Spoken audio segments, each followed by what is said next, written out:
The Pontiac GTO last appeared in 1974. With about 200 horsepower, 0 to 60 took over 9 seconds, a mere shadow of its former glory days. Well, for 2004, the GOAT is back, and so is the legendary performance.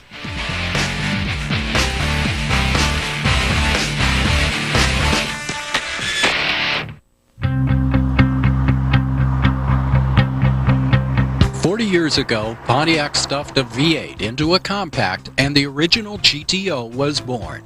Now history is coming full circle and the high-horse rear-wheel drive formula is back. The 2004 Pontiac GTO is a very eagerly anticipated new arrival from General Motors.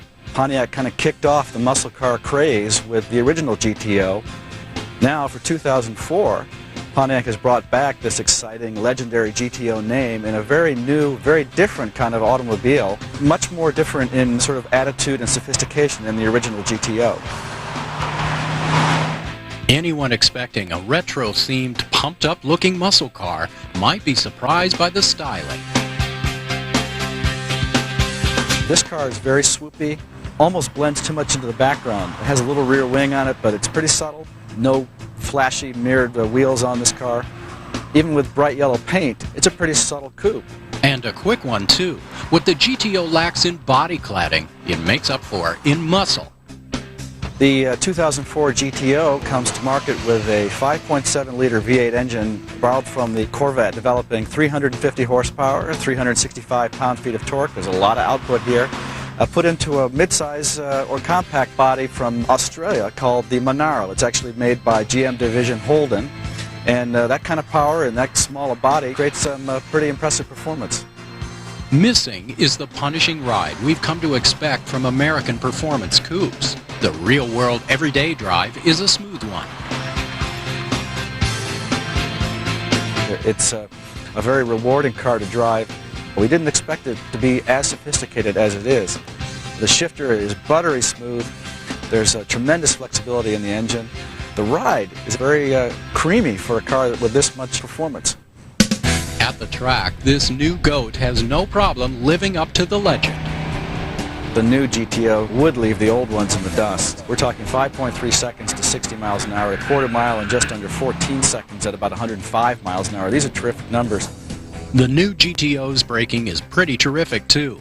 Needing just 120 feet to stop from 60. It's not supercar performance, but very impressive, especially on all-season tires. In the slalom, the GTO posted just over 63 mile-an-hour speed, which is a good performance. Not the best we've measured, but the GTO was very neutral, it's very stable, very poised. It never feels like it's going to step out of line on you. To us, that's the more impressive achievement. Just as impressive is the fit and finish. Parts gaps are tight and uniform, and the interior shapes flow smoothly together. Standard leather covers the tilt telescope wheel, shift boot, and deeply bolstered seats. 2 more buckets behind the front pair complete the 2+2 setup.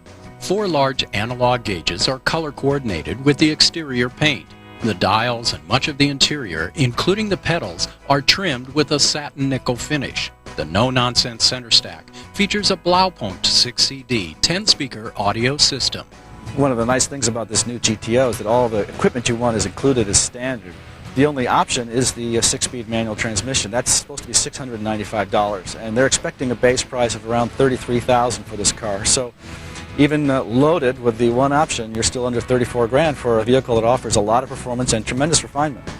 So, the 2004 GTO isn't the rip-snorting retro muscle machine many diehards may have been waiting for. But with 18,000 slated to arrive from down under each year, GM hopes to reinvigorate Pontiac and this legendary nameplate.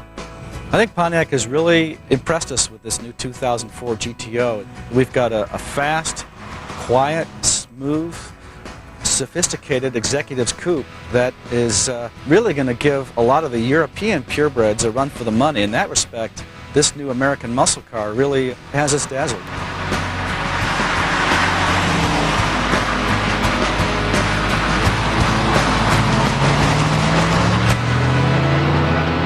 Of this